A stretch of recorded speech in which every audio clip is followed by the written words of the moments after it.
So you're all at this Inspire camp, and you presumably you're somewhat at least interested in science, right? So I want to ask five of you what you think science is. Okay? So what is science? Can anybody answer? I want 5 answers. Who's going to be the first one? Okay, you can answer. What's science?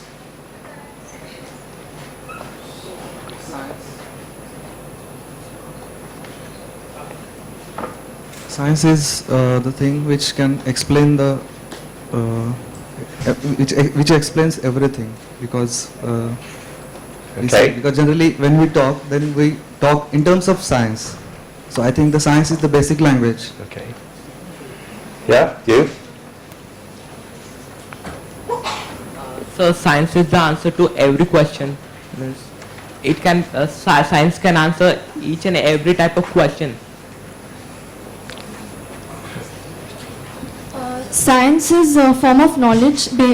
Science is knowledge as a form of explanation, observation, experimentation, and proof. So that is science.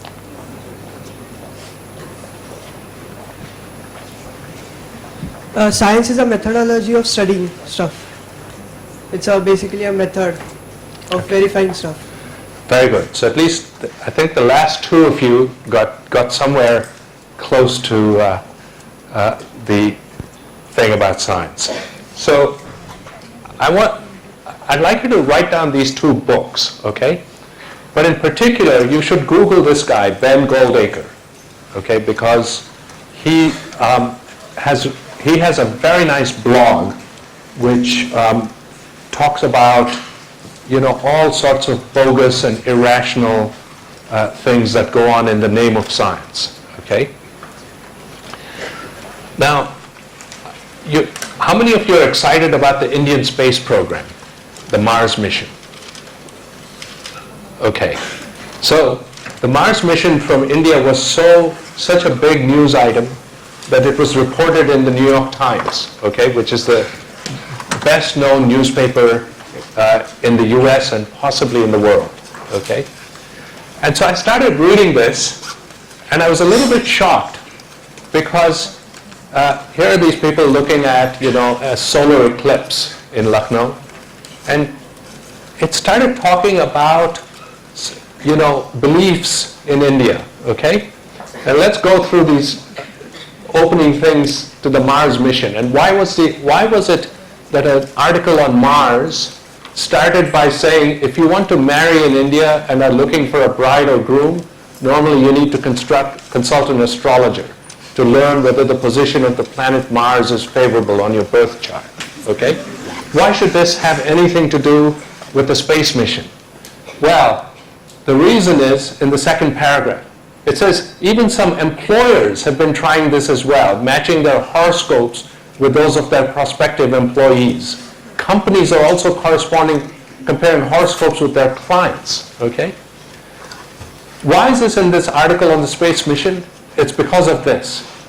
The influence of Mars and the other planets on the life of an average Indian cannot be forgotten, especially this month. On November 5th, a Tuesday, Mangalwar in Hindi, named for the planet Mars, that alone is a kind of superstition that you have to launch it on a Tuesday, okay?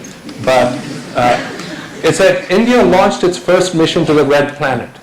The day before, the chairman of the Indian Space Research Organization paid a visit to a temple to seek the blessings of Lord Venkateshwara, okay? I hope he didn't do this on government money, okay? But, he wanted to personally get his blessings, okay, but why he should spend taxpayers' money. And here's another interesting thing. Despite significant scientific achievements, many Indians are still guided by superstition, which is sometimes reflected in poor decision making. For example, mothers are often blamed if they do not give birth to a male child. As recently as 2009, the government of Karnataka, a southern state, provided funds to temples for performing religious rituals to nullify the so-called evil effects of a solar eclipse. That's what that picture was about, okay? And This is a state whose capital, Bangalore, is home to the space research headquarters, okay?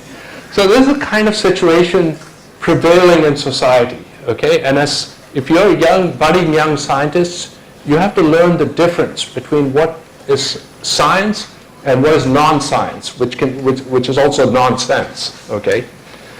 So the question is, we've always been scientists, okay? Because science, in one way, you can think of it as exploration about the world around us, and then making ideas of how things might be, okay? And we've always been curious about the world around us. Ever since there have been humans, we've been curious about how things work, what is a prey, what is food, what's poison, all sorts of things, And looking for these patterns was very important for survival because, if you knew that there was a certain place where there was food, and you remembered that from the pattern of vegetation, that would help you survive. Or if you knew another place where there were dangerous animals, you knew that you had to avoid that place, that also helped to survive. Or if you knew weather patterns, at this time there'd be flooding, so you have to get out of this low valley. Those are all patterns, and looking for patterns was important for surviving, and that kind of generalization would lead to speculation, okay? But often, these general patterns would lead to incompatible views, okay? Like the same kind of observations would lead to different beliefs in different groups of people, and then they would be reinforced by authority, So, for instance, different groups had gods for thunder, or, Indra, for instance, is a god for, thunder, but the Greeks had called it, Zeus, and the Romans called it Thor. These are all, beliefs that are reinforced by some authority, which is saying, yes, there's this God who's responsible for this thing, okay? And many systems like alchemy, astrology, etc., came out of looking for patterns and trying to see, if this happens and this happens, then, then this sort of thing has to happen, okay? So it's a general belief system that came out of these kinds of observations, okay? But in the mid sort of 15 to 1600s, there's a movement in Europe which emphasized observation over belief, okay? And many of them, overturned a lot of our beliefs, okay? So for a long time, people believed that the sun went around the earth because it's obvious, it rises in the east, it's going overhead and then setting in the west, so it's very obvious that it's going around the world. But it was not easy to explain that in terms of the laws of motion. And Copernicus was one of the first people to say, no, actually all of the planetary movements are simpler to explain if you assume that the sun is fixed and all the planets go around it. Otherwise, it's an enormously complicated system. And, for instance, Galileo, who did that, was actually, as you know, he was penalized by the authorities. He was forced to, recant his belief, although privately he believed it anyway. So all of these people contributed to observation. And that led to Galileo. Until then, Southern Europe, Italy had led the Renaissance. But when the church forced Galileo to recant, what happened is that the movement of science depends on freedom of thought. That movement, moved further to Northern Europe. And after that, Italy and Spain and those countries became backward scientifically, okay? And science really started flourishing in the north.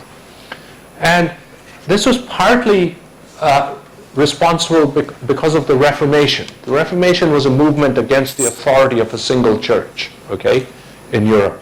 And with that Reformation, there was a general distrust of authority and a greater freedom of thought, okay? So it's very important in science to not be forced to believe something because some big shot believes it, okay? There are no big shots in science. I mean, there may be important scientists, but if they say something stupid tomorrow, there's no reason to believe it, and I'll give you some examples of that. Now, this led to two competing views of science. One is, if a theory was very beautiful, everything sort of made sense and so on, or if the person who said it was very important, okay, then that view should be accepted. That had been the traditional view for thousands of years. But the new view that emerged was that it doesn't matter how beautiful a theory is. If it doesn't agree with experiment, if you cannot prove it by observation, then you have to discard it, even if it's a very beautiful theory. And the other thing is that there isn't any authority in science. It doesn't matter who it is who says something, they have to be able to prove it. And the idea is that ideas must agree with observation and experiment.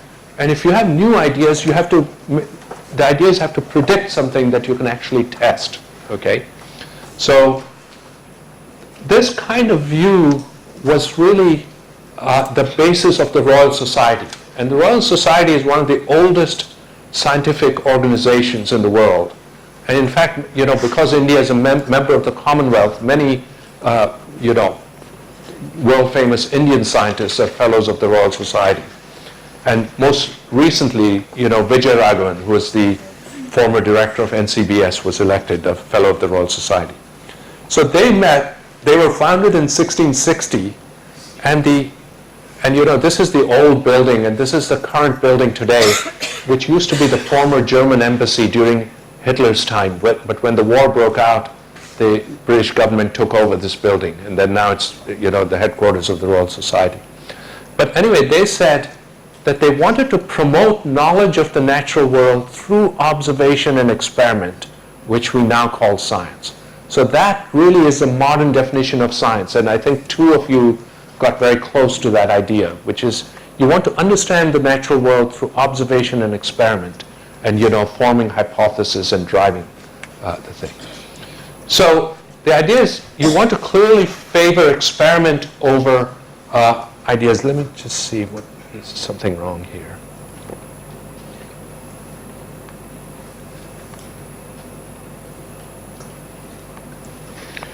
So the idea is you clearly favor experiment over authority, okay? And here's the insignia of the Royal Society, which says nullius in verba, okay? This is a Latin phrase, and what the Latin phrase means is on nobody's word, which means take nobody's word for it. That's the motto of the society, okay? So just by its motto itself, it's saying there are no authorities in science. And it is an expression of the determination of fellows to withstand the domination of authority and to verify all statements by an appeal to facts determined by experiments. And the foundation of the Royal Society had a huge influence on science. Before that, science would progress very gradually, but the idea that you had observations which drove ideas, which resulted in more observations, and created a system of science that was completely rational, okay? And this is how science is in all societies today, okay? Now, that kind of science has transformed the world as we know it today, okay?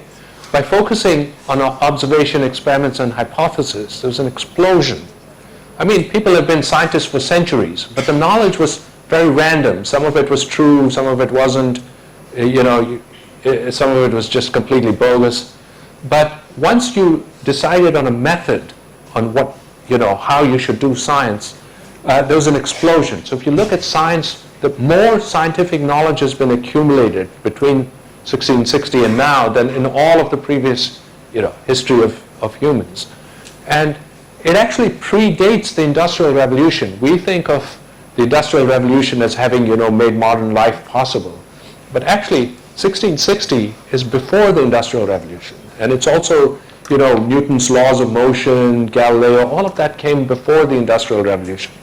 And maybe the idea of how to do science and rational knowledge also spurred on the Industrial Revolution because you understood, how things worked. And we're constantly seeing the benefits of science. You can see, if you look at any field, technology, you have, let's say you have the internet. The internet depends on electronics. Electronics depends on semiconductors. But the idea of semiconductors and the quantum mechanics of transistors, and that all came out of basic physics, okay? Or medicine, antibiotics, how they work, all of that comes out of basic science. Similarly, we're going to see more benefits from agriculture, but even in conventional agriculture, knowing genetics and how to create better crop varieties is useful. So the question is, why was this approach better than previous systems? Okay. So to do that, you have to ask, what was the situation before? Well, the problem is, we are predisposed to look for patterns and to generalize and believe, and that's why, we've survived, okay, because of our ability to form patterns from our observations.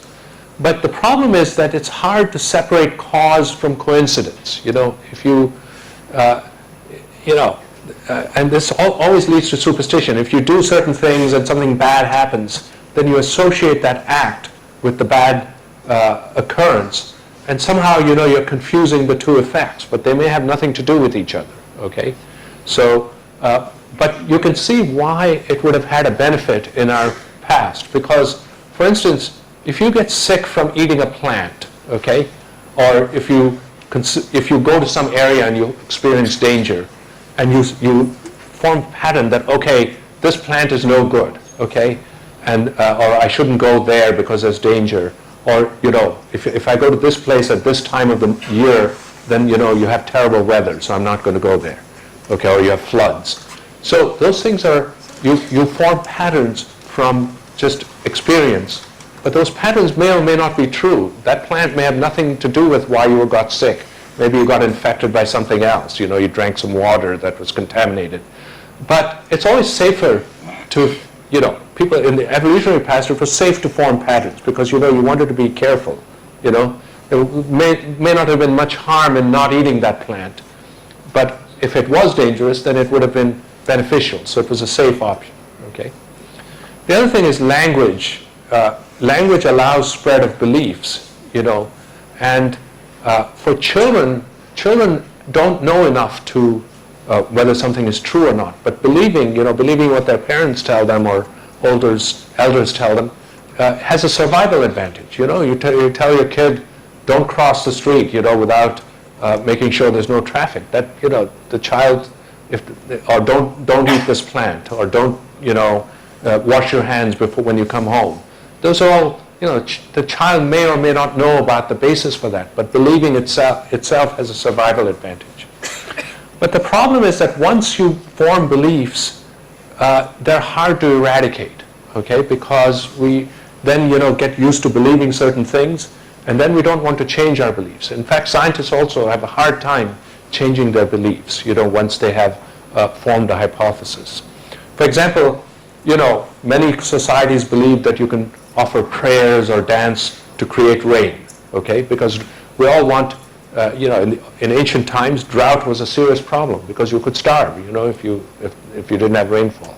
And so this idea of rain dance has persisted, even now there are people who, will do this sort of thing. And so, and there'll be alternate hypotheses, which, may not agree with each other. And so, our ability to see patterns allowed us to do many things. For instance, it allowed us to recognize seasons. It allowed us to see the movement of stars. It allowed us to figure out where certain plants can grow or where certain animals can be found. These were all very important for our thing. And our ability to see patterns also leads to other things. It leads to music and mathematics and art and science, okay? Those are all part of humans' abilities to see patterns and to develop patterns. But our bias also makes us see patterns when they don't exist. Because, as I said, we have an evolutionary advantage to recognizing patterns. So the human brain likes to see patterns. And this is many of you may know about the Rorschach test, where, you just have an ink blot and they ask you, what is this? And people will say, oh, that looks like a cow, or that looks like a bird, They'll just think that there are patterns. or often people will see patterns in clouds, shapes in clouds. But that's just part of our nature, okay? And even real patterns sometimes, even if you have a real pattern, it doesn't mean that there's a cause, a direct cause relationship. To understand the difference between cause and correlation, there's a very famous example, which is, there's an old myth in Europe that babies are brought by storks, okay? So here's an example of a stork bringing a baby. This is what, parents who don't want to tell their children about sexual reproduction like to say, babies, the stork brought this baby, okay? So that's a common thing. And interestingly, people compared the population of storks versus the number of children born. And there's a very good correlation. The more storks there are, the more babies were born. And those of you who know what statistics is, this p equals 0.008 means there's a very good correlation between the number of birds and the number of storks in any given area. Okay? So many scientists now, even today, if you open journals, they will confuse cause with correlation. They'll say, the incidence of this is correlated with this, and therefore this causes this. But of course, this is to show you that it isn't true. Correlation does not, the fact that two things behave in a similar way doesn't mean that one of them is related to the other. The other thing I want to say is truth can also eventually emerge from false disciplines, okay? So alchemy was based on false beliefs that you could convert ordinary metals into gold. And people did work for hundreds of years to figure out ways to convert, lead or iron into gold, okay? And in doing so, they began to accumulate lots of data about metals, about the properties of metals, because they were, very serious. Even people like Newton, I think, believed in alchemy. So, but on the other hand, that data then led to modern chemistry, okay? Because understanding all the properties of different elements led to modern chemistry. So sometimes, you can have that. Astrology, for example, is the study of movements in planets and stars, because they wanted to know precisely where all these stars were to calculate your birth sign and who you should marry and so on.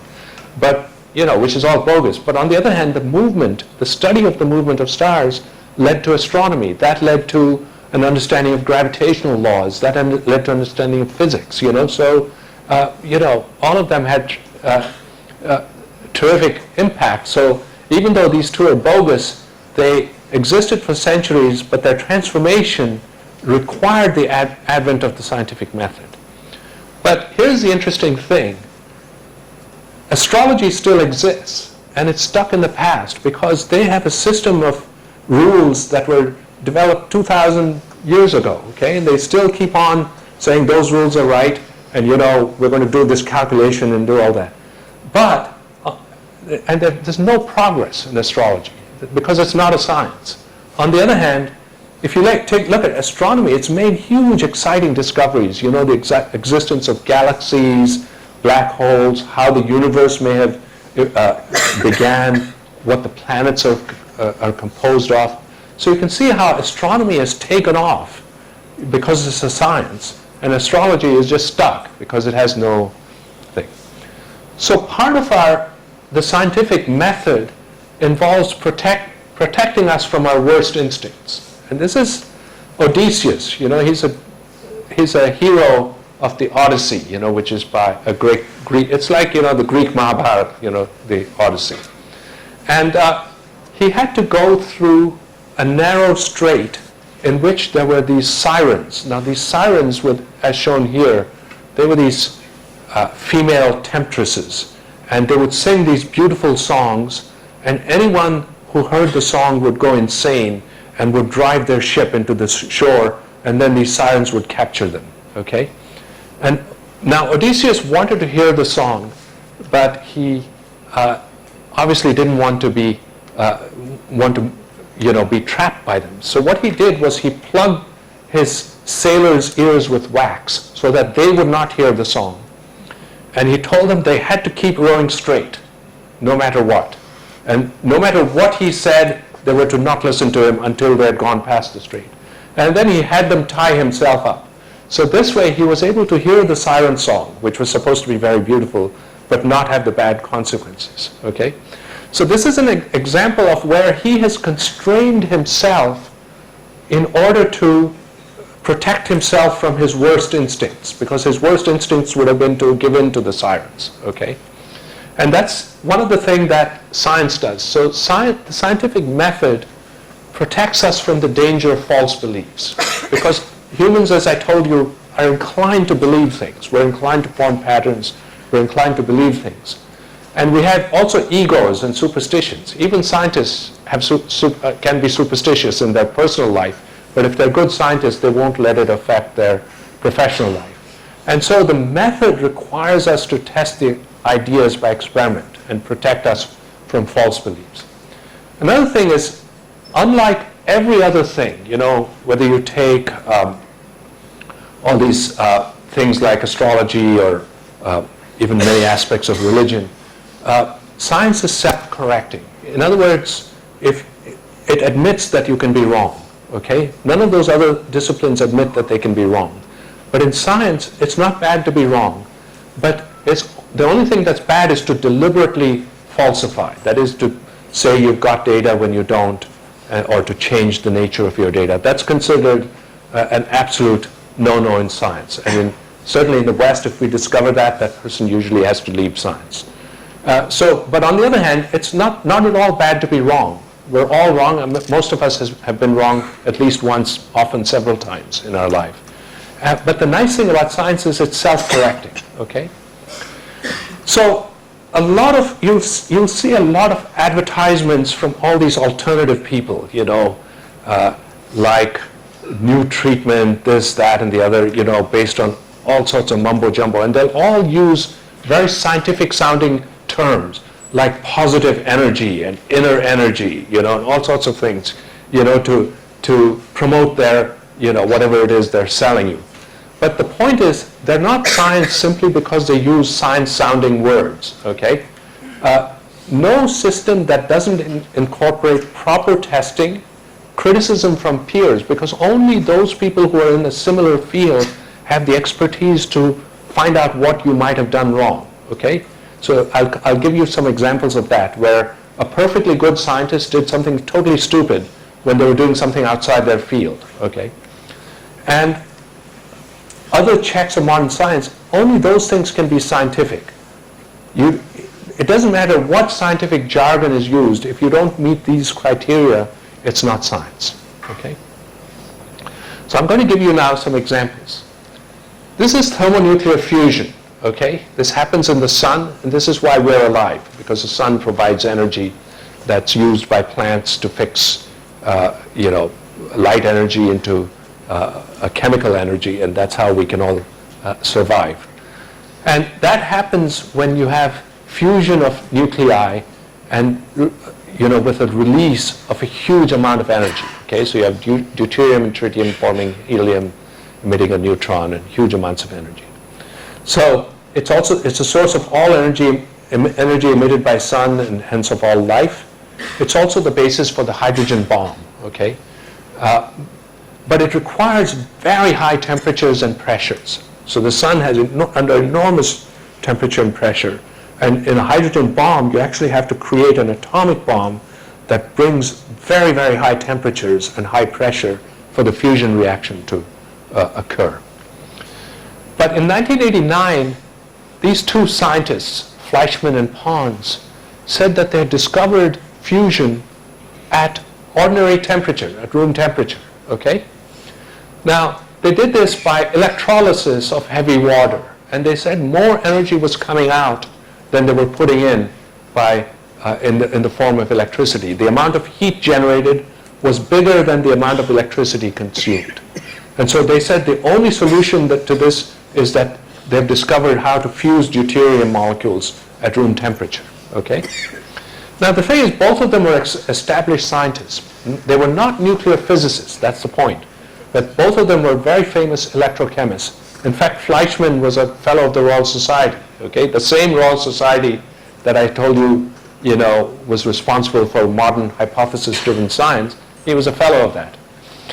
And they claimed to have more energy released, and they said they detected the product of fusion, that is neutrons and tritium, which is what you get in fusion. The thing is, neither was a nuclear physicist, okay? So when these guys announced cold fusion, the immediate reaction was that the president of the University of Utah, where Pons was, immediately got funding for a new institute because he thought this would make Utah, great, the University of Utah great. I was actually at the University of Utah, but long after these guys had left. And several scientific groups thought, we should try this experiment and see if it's true. And several groups reported agreeing with these guys, okay, including one at BARC, in Bombay. And I'll tell you a little bit more about this guy in a second. And they all quickly found evidence in support, and there was a huge reaction from the press and scientific community. They had used palladium for this electrolysis, and they said palladium was catalyzing this fusion.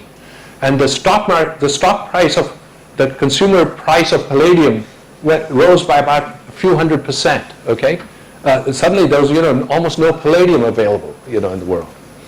But of course, science works regardless of scientists. Okay, and so eventually the scientific method kept in. So people found that they could not reproduce this experiment. Lots of groups tried. Of course, a few groups claimed that they had, but then many more groups claimed that they didn't have. Okay? And they found that when you did accurate heat measurements, the amount of heat was questionable. It wasn't at all clear that there was more heat generated than the energy put in. The detected products were barely above background. They could have been explained simply by background radiation.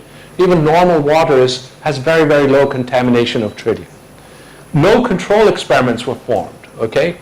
And then, there were lots of alternative interpretations of the data in view of these experiments. And so the result was that eventually the scientific community decided that cold fusion was just rubbish, okay? Pons lost his job. I don't know what happened to Fleischmann. And anyway, they disappeared. And then, it said fusion or illusion was the big title cover on Time magazine, and how two obscure chemists stirred excitement and outrage in the scientific world.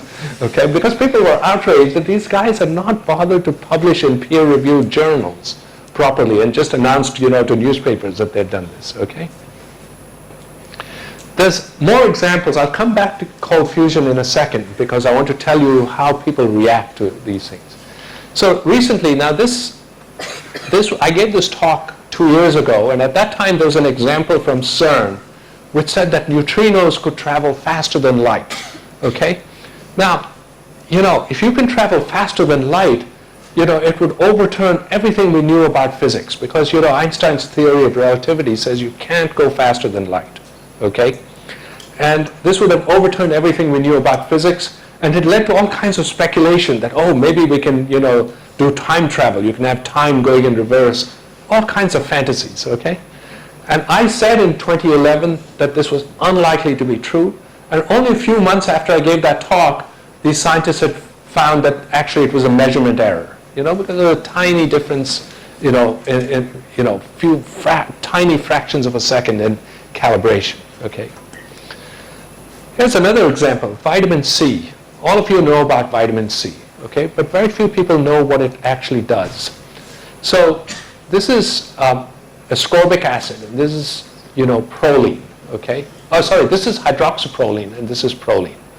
And vitamin C was discovered by the fact that you have lemon juice could prevent scurvy in sailors. Scurvy is when all your tissues start to disintegrate, okay, and you start getting bleeding, all your connective tissues start to disintegrate and you get bleeding. And people isolated the active compound. It was isolated in 1928 to 1932, and it was required for the formation of this special amino acid called dihydroxyproline, okay?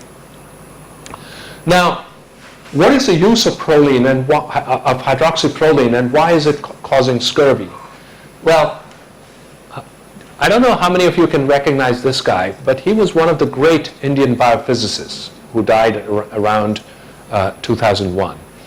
And his name was G.N. Ramachandran. And while working in Madras, he showed that collagen, which is the tissue that forms all our skin and cartilage actually consists of 3 coils wrapped around each other.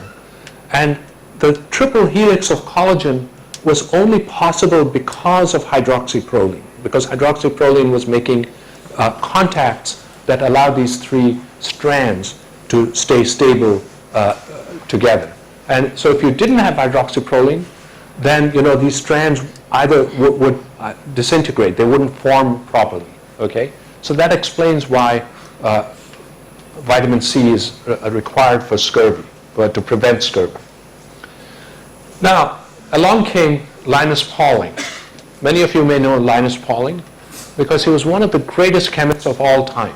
He's one of the guys who figured out the nature of the chemical bond and hydrogen bonds. He did lots of work even in molecular biology, quantum theory, structure of proteins, chemistry of biological systems. He's also one of the few people to win 2 Nobel Prizes. Okay? So there is no question in the scientific community that Pauling was one of the greatest scientists of all time. Okay? Now, what happened with Pauling? Pauling said that, look, primates and guinea pigs cannot make vitamin C. There's actually a gene defect so that the last enzyme in the synthesis of vitamin C is defective in us. So we cannot make vitamin C. But a deer or a cow or a goat can make plenty of vitamin C. Okay? Now, he said that the natural diet of primates and guinea pigs may have had much higher amounts of vitamin C, so even though we lost the gene, it didn't matter. Because if our primate ancestors were eating berries and plants and things, they would have gotten lots of vitamin C in their diet, and so it didn't matter.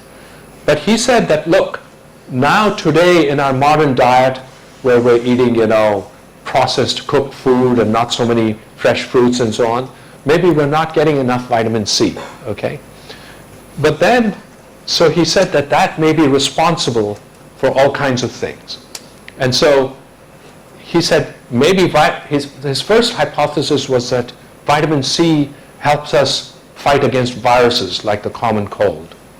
Then he said that vitamin C, because it's an antioxidant, would also prevent cancer. And he recommended huge amounts, several grams a day, okay, of vitamin C in order to do this. And it was a theory based on general antioxidant properties of vitamin C. And this, in the cell, if you have oxidation, it can damage DNA, it can damage other things, and this could lead to problems in the cell. And so he said vitamin C, if you have lots of vitamin C, it prevents oxidative damage, and therefore it's preventing all of this stuff. Now, Pauling himself got cancer, okay? And he said, if I'd not taken vitamin C, I'd have got it 20 years earlier, he said, because he got cancer when he was in his late 80s, and he died in his 90s. So what happened? What was the response of the scientific community to this? Well, Pauling was a great chemist. He was also, he was brilliant in almost every area he touched. So people took him seriously, and also his idea that antioxidants might be preventing oxidation damage, it made sense. The fact that, other animals make their own vitamin C and we don't, it all made sense, okay? So people took him seriously, but then they did large-scale tests. Now the scientific method kicks in. They said, okay, this is an interesting idea. This man is a smart guy, and so maybe it's worth testing. And but 11,000 people showed no benefit for the common cold. This was a large-scale study done by the NIH. Studies on cancer showed very limited effect at enormous doses, okay? But even those studies eventually showed that there was no particular link with vitamin C, all right? And so currently the only known use is in prevention of scurvy, and if you just have enough fresh fruits and vegetables in your daily diet, then you'll be fine. You won't get scurvy, and you don't have to worry about it, okay? So I've given you 2 examples where scientists made ideas that turned out to be wrong. And the question is, why did this happen, Fleischmann and Pons were very established scientists. Pauling was one of the great scientists of all time. But both were proposing ideas well outside their expertise. Now that I'm well known because a Swedish committee awarded me a prize, people expect me to be an authority on all kinds of things. They'll ask me all sorts of questions, okay, as if I'm supposed to know that. I only know about ribosome work, and even in ribosomes, I only know about the aspect of ribosomes I'm working on. But if I go slightly outside that field, my opinion is no better than anybody else's opinion. And even in ribosome field, there are currently people who are arguing with me that I'm wrong, okay? So, you cannot, just because you're a scientist doesn't mean you have an idea outside.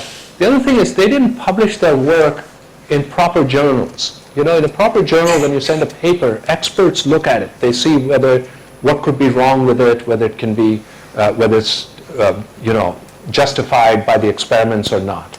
So they lacked the critical feedback about the deficiencies in their work, okay? So part of it is that when scientists feel they've discovered something, we have a bias towards positive beliefs. We often don't think of ways to disprove it. And I'm sure there are scientists in my institution and here, they're working on a hypothesis, and they'll constantly try to do experiments to prove the hypothesis. Very few will do experiments to disprove the hypothesis, but that's really a stronger experiment, okay?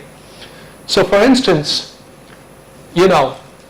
supposing you have cards which have a letter on one side and a number on the other, and you have a hypothesis, that cards with vowels on one face have an even number on the other side, okay?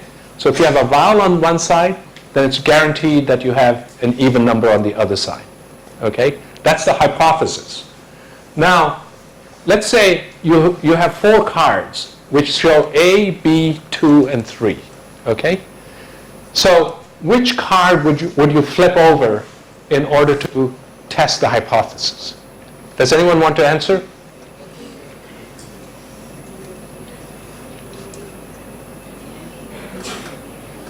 Anybody? What's that? 3 and 2? The end? Oh, B and 3. What's that? A and 2. Nope. Nope. There's only one card that could definitely prove it, okay? So, for instance, if you flipped over A and you got an even number, it would not mean that all vowels would have an even number. It just meant that in that particular case you had an even number. If you flipped over B, you wouldn't be able to tell anything because it's not a vowel, okay? It doesn't mean anything. If you flipped over 2 and you got a vowel, it just means that in that particular case, the hypothesis matched. But in some other case, if you had 4, it might have given you a consonant, okay? So the thing you have to do is, if you flipped over 3 and you got a vowel, then you could absolutely prove that your hypothesis was wrong, okay? So so what you're trying to do always is prove the negative of your hypothesis. That's often more powerful, okay? So now I want to tell you what was the reaction to fusion. So what happened with cold fusion is most of the scientific community decided that cold fusion was rubbish and moved on. But there are always a few people who keep believing it. Even today for vitamin C, hundreds of websites, newspaper articles on vitamin C and its health benefits. And of course, pharmaceutical companies which make vitamin C, they have a big interest. They want you to keep on buying vitamin C every time you have a cold, or preferably all the time so you don't come down with a cold. That's their view. And even in cold fusion, there are lots of websites related to cold fusion. Now, shortly after I gave this talk 2 years ago, this was an article in the Hindu, which many of you may know is one of the few serious newspapers in India, okay? Which is, there's much less gossip and celebrity nonsense in the Hindu than in other newspapers. And I was sort of shocked to read that coal is back as hot topic in the non-conventional energy front. And it said, it talked about the discovery of cold fusion, and it said that it suffered from irreproducibility and they were discarded. But then it said, ever since the world has been cold towards cold fusion. Last week, Nobel laureate Venki Ramakrishnan, in a speech in Chennai, in the context of making a point that science is not infallible but is self-correcting, described the Fleischmann-Pons fiasco.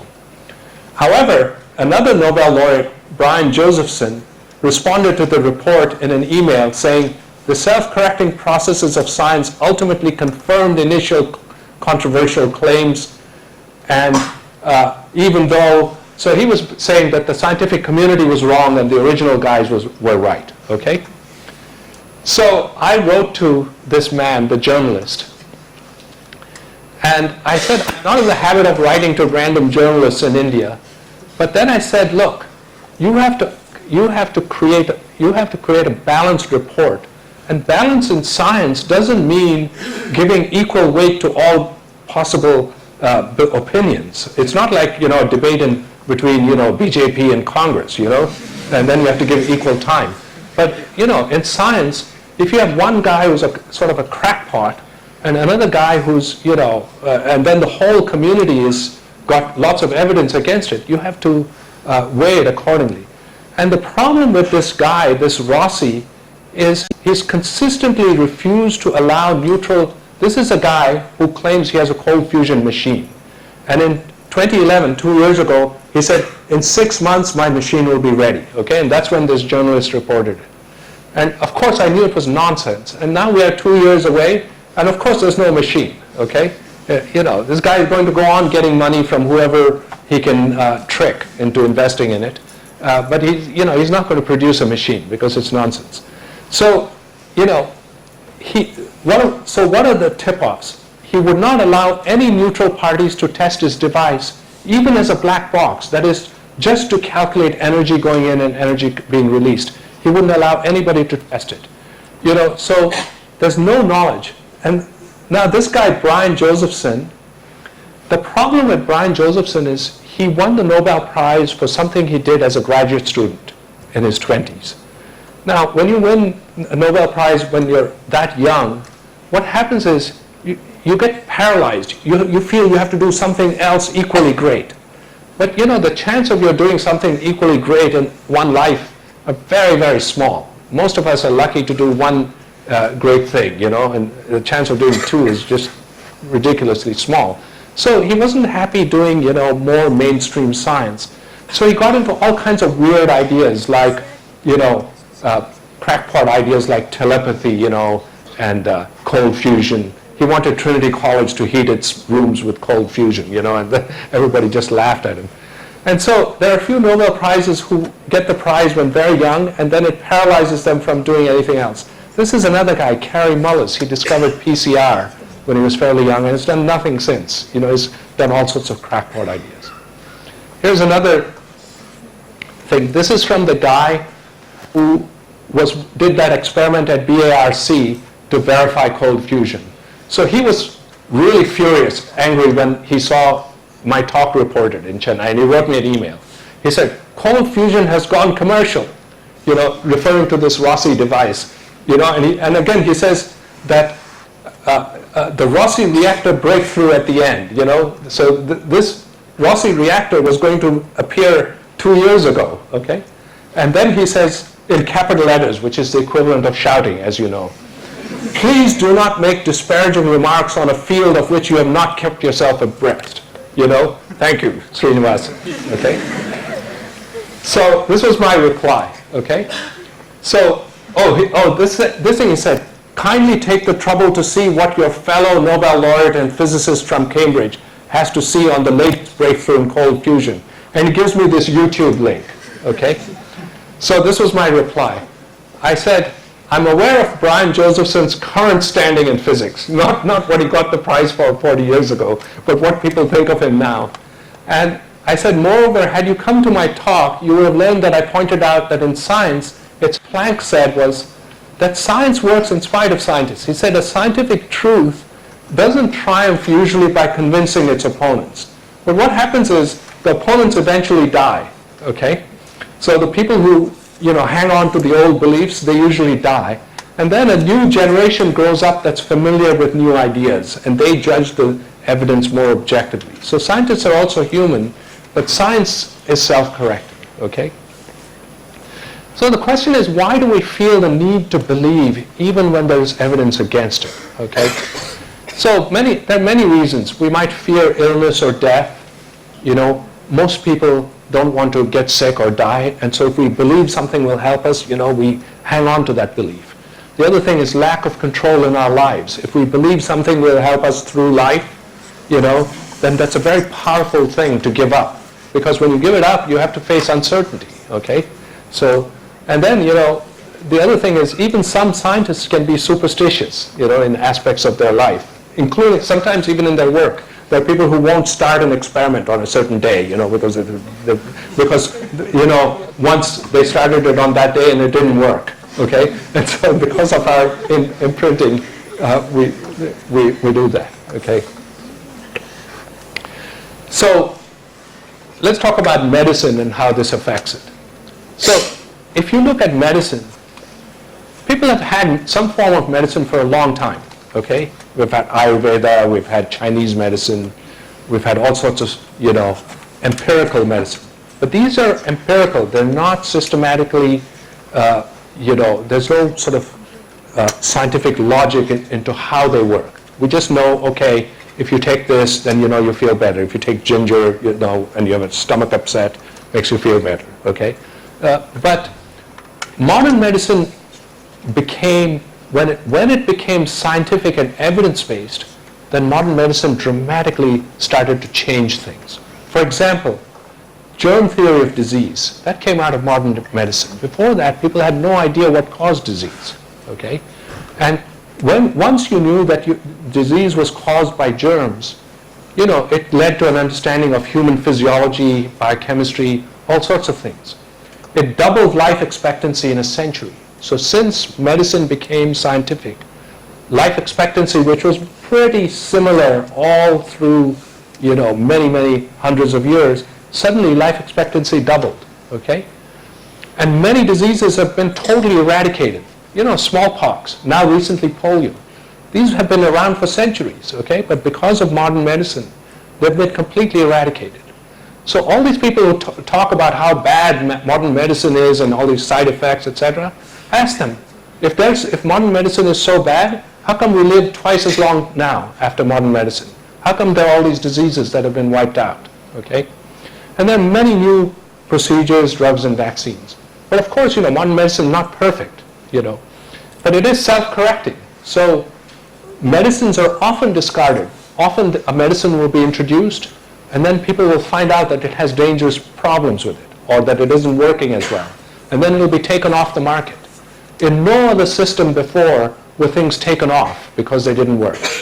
Because they had a more of a superstitious quality to it, and people wouldn't admit that they were wrong. And that's the difference between scientific medicine and not. So the problem with medicine is establishing cause, okay? How do you know that a medicine is actually curing you? That's a very difficult problem because often things will improve on their own. If you're sick, and you don't take medicine, very often you'll get better on your own. So if you take medicine and get better, it may not be due to the medicine. And we often tend to get treatment when we're feeling our worst, okay? So right when we're absolutely our worst, then we go and get treatment. And maybe if we had waited, we would have improved anyway, okay? There's also a lot of variability of patients, in circumstances. Different patients may respond differently. They may have different immune systems. They may have different health, basic health. So there's lots of variability. The other thing is a very famous effect called the placebo effect. We still don't understand all the ways in which our mind interacts, our brain interacts with our body, okay? And so merely the act of taking a pill will often, or having a treatment, even an injection or some surgery, will cause us to feel better. And I'm going to give you some examples of this. So for example, in one experiment, some dental patients were handed the same pill, okay? And they were divided into two groups. One group was told, this is a new and very effective pill that will, work immediately, okay? And the second group was told that this is a new medicine, but I've not found it very effective, okay? But we'll try it anyway. And the first group felt less pain, okay? Because they were told that it was a brand new thing that was going to work really well, okay? But there are many even stranger examples. For example, the fingers of volunteers were painted with a colored but irrelevant mixture of thyme oil and iodine, okay? And it was done by people wearing white lab coats and gloves and all that to give you the impression that they were very professional, okay? And not just some, random people. And they were told this was a new painkiller called trivaricane. Now, many benzocaine, novocaine, they all end in cane. These are all painkillers. So that's why they used a name that suggests, like it's a painkiller, okay? And those receiving this bogus treatment felt less discomfort when their painful pressure was applied to their fingers with a vice, okay, than people who were not given the treatment. So these guys were just given, some oil, and some herb, and then they were put in a vice, but the fact that they were told it was a painkiller made their brain somehow affect the body so they didn't feel the pain, okay? So notice that the ritual involved, they acted like doctors, by lab coats and, and scientific sounding names, painkillers. These are all to enhance the power of suggestion.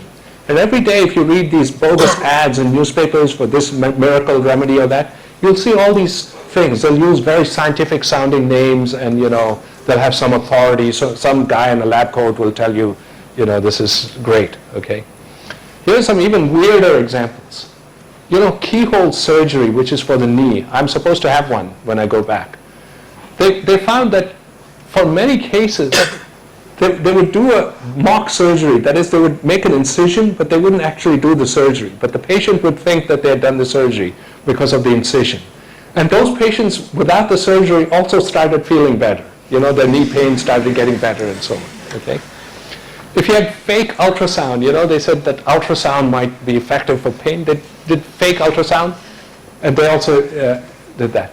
Here's a weird example where, there's a treatment, there was a treatment suggested that if you tied up branch or arteries, it would somehow improve angina. And when they did a placebo operation, that also worked well, okay? Here's the thing. People had pacemakers installed in them. And those where the pacemakers were left off did better than those who had no pacemakers. Now, there's no difference between them because the pacemakers were switched off, okay? So even those patients did better than the patients without pacemakers, okay? However, pacemakers are real, that if you switch them on, then of course you get an even better benefit, okay? So if you have no people with pacemakers, don't tell them to switch it off, saying it's just as good, okay? Now, another case is that placebo sugar pills work just like real pills in that they give a dose response, okay? And that is to say that, if you give 4 sugar pills, it'll work better than 2 sugar pills. Dose response is considered a classic thing to say whether medicine works or not. But even with sugar pills, if you give 4 sugar pills and tell the patient it's medicine, it'll work better than if you give 2 sugar pills. So that's a strange thing. Patients were given salt water or something that worsens pain or a painkiller. And neither doctor nor patient knew which were getting.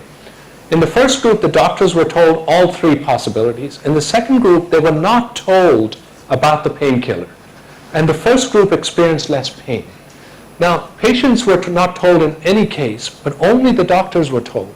This means that the doctors also subconsciously communicate their beliefs to the patient, because in the first group, the doctors thought, well, maybe I'm actually giving painkiller because there's a 1/3 chance that I'm giving painkiller. And somehow they communicated by their expression or their behavior that idea to patients, okay? Placebo pills can actually induce dopamine release in the brain just like real pills. So they're real biochemical changes. Here's a really strange thing. They gave a drug that induces nausea to pregnant women and told them they were getting something that would improve their nausea. And in fact, they not only did it improve their nausea, but their gastric contractions improved. So here's a case where it's causing all these physiological changes just by telling them that this will work, okay? And animals, it even works in animals, not just in humans. So animals were given immunosuppressive drugs with flavored water. And they, of course, experienced improvement in response, like steroids. And then later they were given just the flavored water.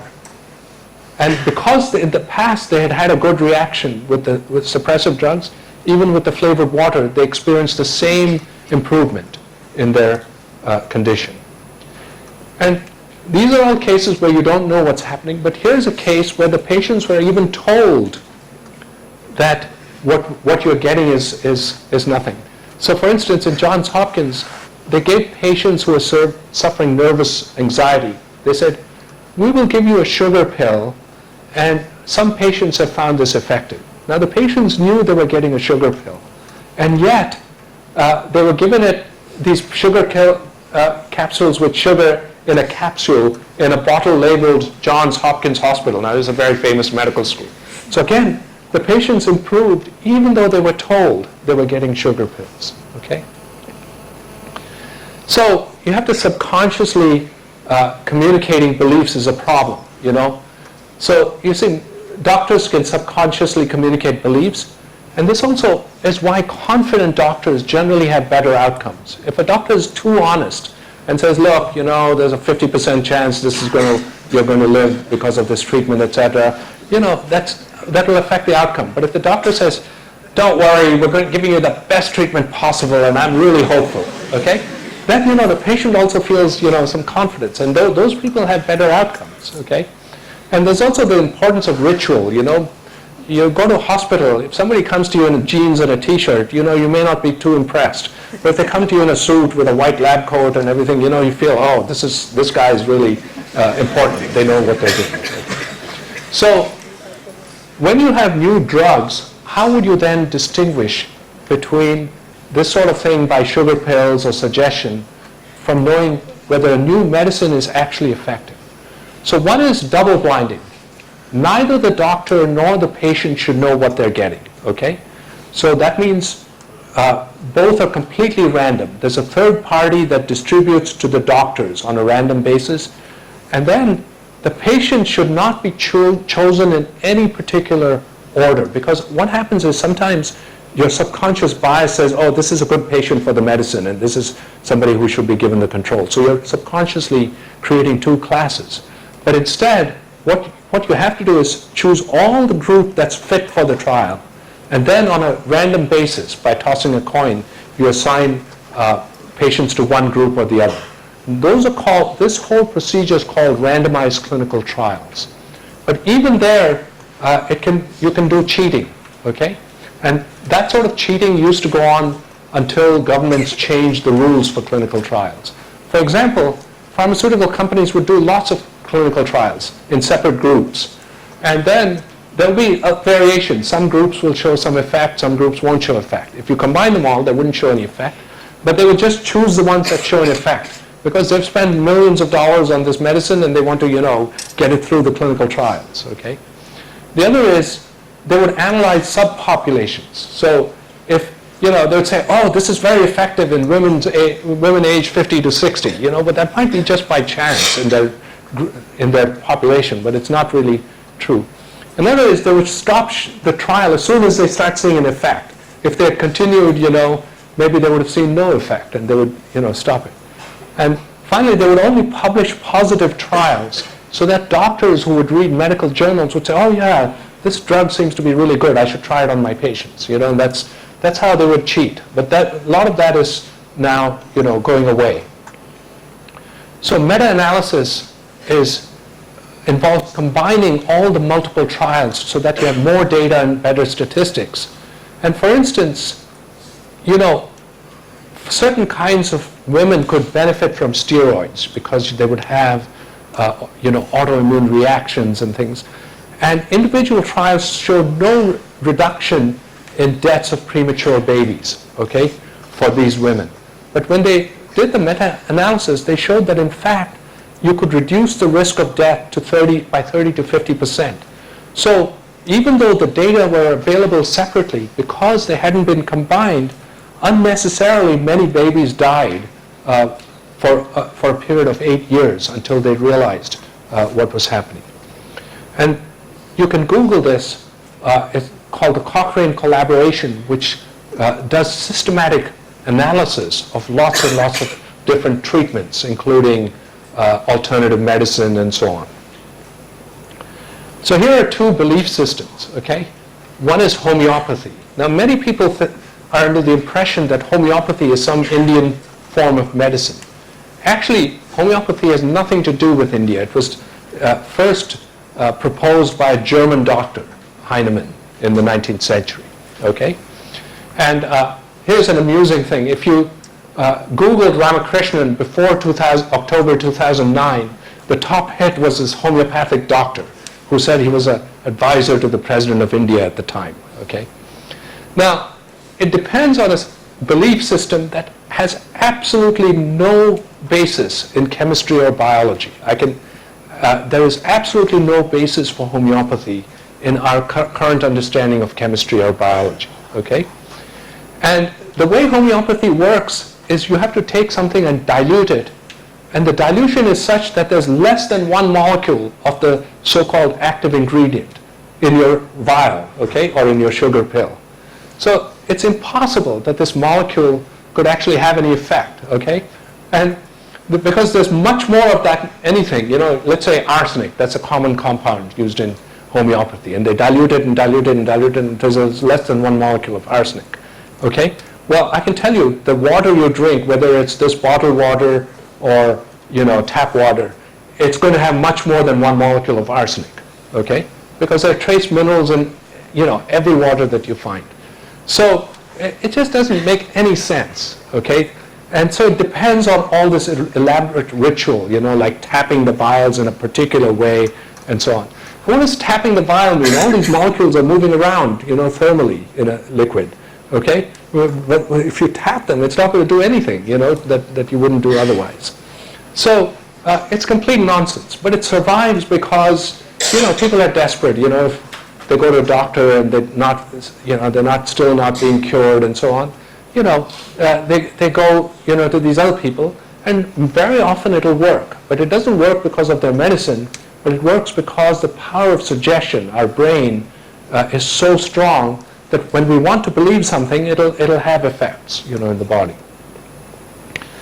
Astrology. I started this talk with astrology. There's no scientific basis for how movements of planets or stars can influence our brain. And particularly, there's no reason why the constellation of stars at the time of our birth should affect you when you're getting married, at the age of, late 20s or 30s or something, It makes absolutely no sense. And again, it depends on all these powers of suggestion. And often, you look at astrology columns, and they'll have really obvious advice, like, be careful with your money this week. Well, I should be careful with my money every week, okay? Make sure you are nice to your friends. There'll be stupid, obvious things that, I could make up an astrology column like that, okay? Or be careful, with new ventures. Well, who shouldn't be careful with new ventures, So that's an obvious thing. So now that the new year is here, you guys can all test this for yourself. Go to all the New Year's Day astrology columns and look at all the predictions for the new year, okay? Now, if it says, that there'll be a new government in power in India, that's not a very non-obvious prediction, okay? Many people would say that, and on the basis of chance, it could be that. What you have to do is look for things which are not obvious, surprising predictions, okay? And then ask, how many of them come true on January 1st, 2015, okay? And I'll bet you it'll be completely random. About half of them might be true and half of them might not be true, okay?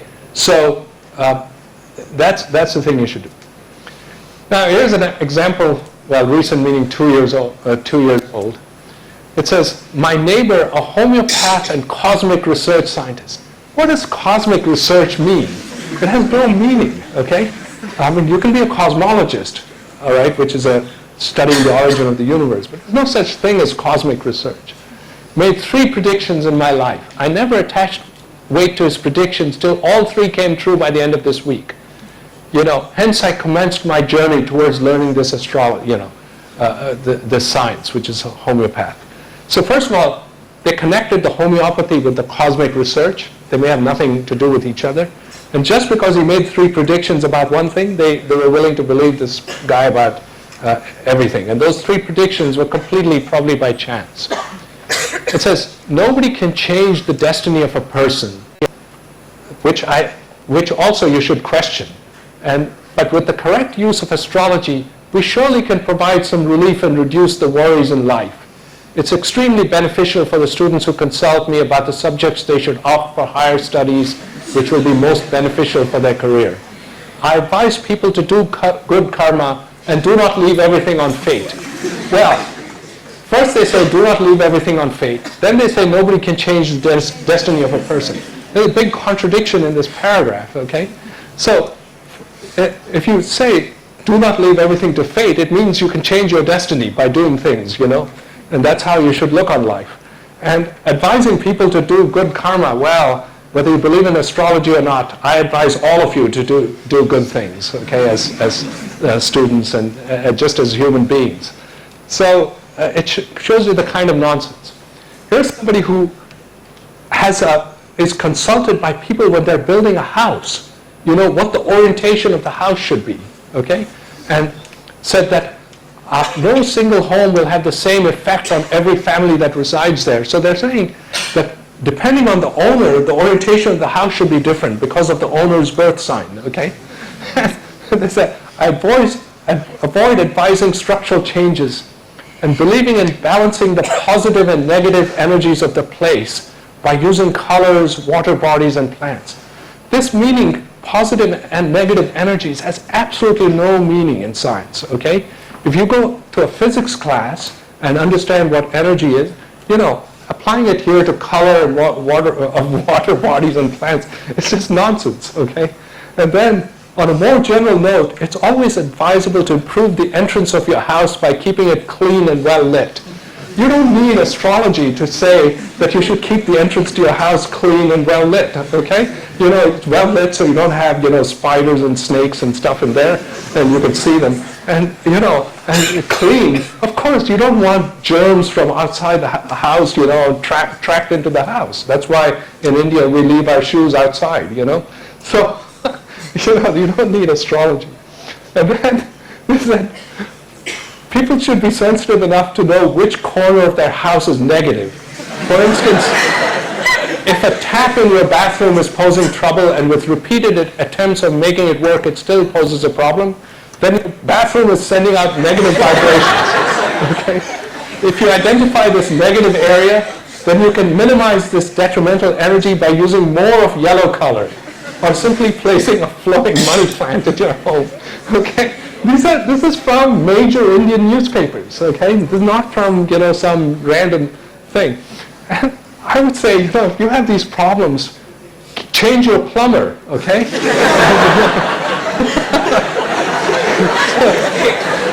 All right.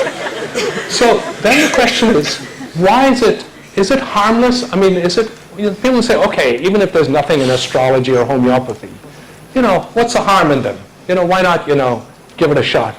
Well, the reason that it's harmless is that, for instance, people who are homeopathy, if they just did it for headaches and stuff, okay, or if you have a skin rash and these guys want to give you treatment, doesn't matter, okay?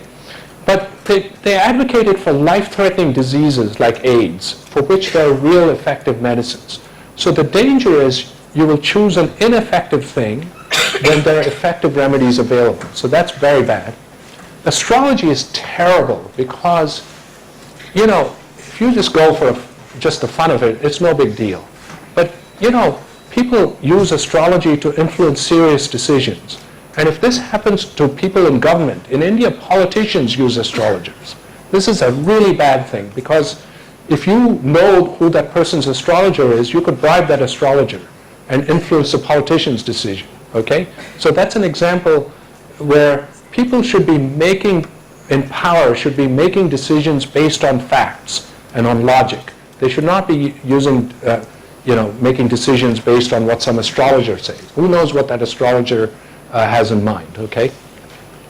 And finally, both of these can lead people from taking more effective actions, because it's not one or the other. If you do that, then you're not spending time thinking logically what is the best course of action. And finally, a culture based on superstition will always do worse than one based on scientific knowledge. And if you look at why Europe and the US and now East Asia, like Singapore and Japan and China are advancing, it's because they're giving up these sorts of beliefs and going in for a logical system of beliefs, okay? And that's happened in Europe in the 1500s, happened in America in the 1900s, and 1800s and 1900s, and now, it's happening in East Asia. So, if India has to advance, it has to give up these sorts of irrational things. And of course, we can use the placebo effect ethically, because, for instance, doctors can spend more time with patients instead of just running them through one in 5 minutes and next. They can spend time, and give them confidence, give them hope. That's a way of using the placebo effect in a good way. For instance, counselors can help people by advocating beneficial changes in lifestyle, telling people to exercise, not to spend time, away from stressful work, etc. Give sympathetic advice. Every time we get advice from a friend, there's a kind of placebo effect there. If we have trouble and we talk to a friend, a friend may not actually tell us what to do, but the act that they're sympathetic itself is helpful. And so these are all harnessing the power of suggestion in a way to enhance our activity. They're not a substitute for action or for effective treatment, but they're something that can help on top of that. And finally, real science is far more fascinating than any of these mumbo-jumbo things, because almost any question you ask leads you to an interesting problem. How do cells and things in cells move? That's a major problem. How do bacteria cause disease? Why does one strain not cause disease? Another strain causes disease. How does it actually cause disease? How can genes mutate to cause cancer? Or how did the universe begin? How did life begin? How do we recognize things? Once you've seen something, 10 days later, how do you recognize it? How do you remember them? What's the basis of memory? How come, in an airport, you're waiting for your friend or relative, and among hundreds of people, you can see them right away, This is amazing stuff, which is still not understood. And then, how does the brain influence our body, including the placebo effect? That's a valid subject to study. And so, just to conclude, humans are imperfect and irrational, okay? That's including scientists. And just as good systems of government guard people from their worst instincts, that's why we have laws to protect us from exploiting other people and, follow community laws. That's for the benefit of all of us. The process of science protects us from biases and irrationality. And scientific sounding jargon should not be confused with real science. Terms like positive energy or negative energy, they have no precise meaning. Just because something sounds scientific doesn't mean it's science. Appeals to authority, a world-famous quackologist says this, doesn't mean anything, okay? Even Brian Josephson, Nobel Prize-winning physicist, just because he says cold fusion is okay, doesn't mean it's okay, okay? So, and then the universe around us explored by real science is far more fascinating than all of the mumbo-jumbo in the world.